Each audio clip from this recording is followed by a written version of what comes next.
Unlike tilapia. Tilapia gets out of water, it's off. Yeah.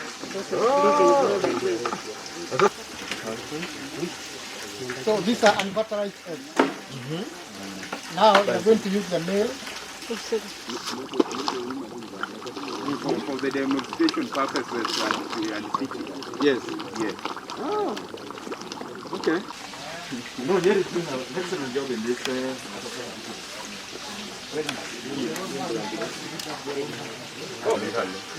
One fingering, one gram of egg is equivalent to 500 grams. 500 eggs. They incubate them.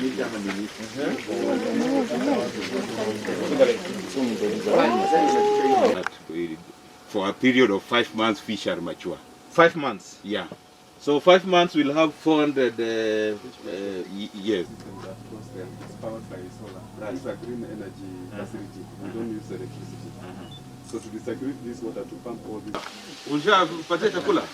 Because ordinarily they normally rush for the food. Yeah, they are fed in the morning. That way then we lose out on the entrepreneurship thing. Because it becomes ceremonial. Yeah, because they do. Look at the budget that was released by the National Treasury the other day. We have huge investments. Government is investing close to 1 billion shillings at Liwatoni Fish Processing Plant in Mombasa.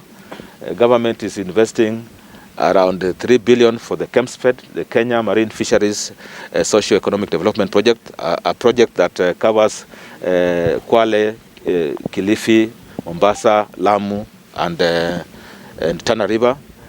Then we have a lot of investment in the ABDB project. ABDB is headquartered in Nyeri, also covering 15 counties, worth 14.9 billion in developing aquaculture in the country. So the investment is huge in terms of both capture fishing and aquaculture development, including the blue economy component. So we have a program that has been running in the country. And if you recall, about a week ago, His Excellency the President relaunched the 4K Club program for all the schools in the country. And from the fishing sector, we are looking at an opportunity of developing and inculcating the culture of producing fish at the school level.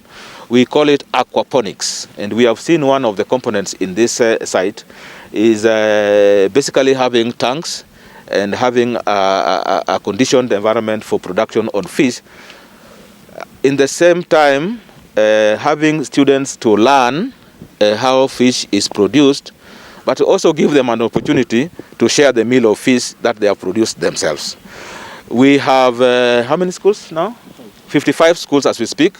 In this financial year, we are going to add another 30 schools throughout the country in that program. I wish to take a special chance to thank and appreciate the role that the Nyeri County government is making in aquaculture production. Even as we were walking around here, I have been informed that already there's an order for 1 million shillings worth of fingerlings that are going to be distributed to farmers in Nyeri County. How I wish that the rest of the counties could follow in that direction so that we are able to support our farmers, we are able to increase fish farming, and we are able to bridge that gap, that deficit that we are talking about. What I would wish to say is that the national aquaculture production is actually now in the range of around 25,000 metric tons. We used to be so much below 10,000, but following the economic stimulus program that came up, we actually moved it up. The other thing that I would wish to say is that there's quite a lot of effort that is going on, and we expect that maybe sooner or later we should be having it go up to 45,000 metric tons. So, and if you try to think about the national fish production, which is in the range of 160,000 metric tons, you can see that the percentage of aquaculture is actually going up. We actually quite a long way to go. I would wish to say that the fish deficit that we have in the country is around 350,000 metric tons. But what I wish to say is this, that following the interventions that we are having from government-funded projects and also donor-funded projects, we anticipate that maybe by the time when we'll be getting to the year 2030, one of the things that we have back in our mind is that we should actually be able to bridge that gap so that we can stop even the importation of fish. The other thing is that we are also doing a lot in terms of protecting our what we call the wild fish, like what we have in lakes like Lake Victoria.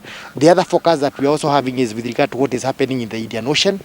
Bona PS has actually talked about us putting up a fish processing plant so that we can actually have part of the fish that is being harvested in the Indian Ocean. Rather than that fish being taken away, we have that fish be part of what can be able to bridge the gap that we have for the country.